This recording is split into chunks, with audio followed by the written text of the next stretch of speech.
Hey, this is Braden with Pickleball Effect. Today we're taking a look at an Electrum paddle. This is their Electrum Model E. This is one of 3 paddles that they have. When we're looking at the specs of the Model E, it's a traditional elongated shape, so it's 16.5 inches long and 7.5 inches wide. This is going to move the sweet spot up on the face a little bit and give you that extra reach, but it's not going to be as forgiving as, say, like a classic or a wide body shape. Then when we're looking at the facing material, they use a raw T700 carbon fiber. So this is the same material that Crbn uses, which is those paddles get a ton of spin. But when you feel the face, it feels textured, but it doesn't feel as heavily textured as a Crbn paddle. So I would anticipate that this is going to have a little less spin than those, but that's something I'll be paying attention in my play test. When we're looking at the handle, this is 5.25 inches long, so it's a little bit longer to make room for 2 hands. It's comfortable there. The extra length is also going to give you a little more leverage and add some power to the paddle. But I want to mention the grip. It comes with this ribbed grip that I'm just not a fan of. This is like the same kind of grip you'd get on like a cheap Amazon paddle. So I already bought a replacement grip that I'm going to throw on it before I play with it.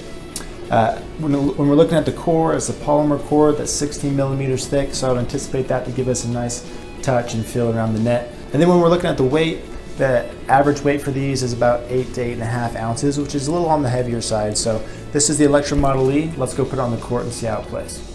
After drilling and playing with the Model E for over 2 weeks, here's my review of its performance. So I'm going to categorize this as a pure control paddle. It has just the right amount of a soft feel to it that I quickly connected with and could control well. It's not very lively off the face. It absorbs speed well and gives you good control of the pace of play. It's a heavier weight and a T700 carbon fiber face that made it very forgiving for an elongated shape. It has excellent feel, forgiveness, and stability that made this one of my favorite elongated focused control paddles. My control and accuracy from the baseline and transition zone was exceptional. My consistency from those areas of the court improved with this paddle in my hands. Usually you sacrifice some forgiveness with an elongated shape, but I didn't feel that way with this paddle. This also reduced errors with dinking and block shots that you just don't get with other elongated shapes. This is a pure control paddle, and I noticed less power in my shots across the board. My serves, drives, and counters all had less speed. However, because it was high in control and had a medium spin rating, I could manage the point when at the net and create opportunities to attack. It was an excellent doubles paddle. There are so many ways to beat your opponents other than just power, and my control and accuracy with this helped me beat my opponents in ways other than just overpowering them. Speaking to the spin, I was expecting more spin from it since Electrum has a reputation for having a high spin paddle, but it didn't meet my expectations there. It does have above average spin, but it wasn't a game-changing spin that I thought it was going to give me. I don't mind a paddle with less power, especially in doubles.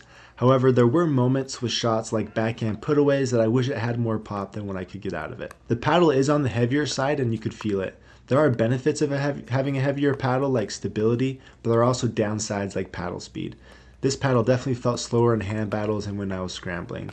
The Electrum E is a popular paddle right now, and those who are considering it are often also considering similar paddles like the Engage Pursuit MX 6.0 and the Crbn 16mm, which are both elongated shapes with thicker cores like the Electrum. If this sounds like you, I made a chart comparing each paddle to help you make a decision.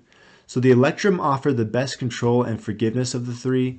The Crbn offered the most spin, but it had the tightest sweet spot of them. I thought the Engage had the most power, but the Crbn wasn't far behind. The Electrum was noticeably less powerful compared to these 2. As for my recommendation, the Model E is a top tier control paddle packed into an elongated shape. So if you're someone who wants some extra length and wants a paddle that can control the ball well, then I think this is an option you should consider. It does have a lower power rating though, so if you can't generate your own power, then know that this paddle won't do it for you. One other downside of this paddle is that there are no customization options. They only offer this paddle in one shape and weight, so if this paddle is too heavy for your liking or if you wish they had a different shape, then unfortunately they just don't have that as an option. So thanks for watching, that's all I have for you and I hope that helped.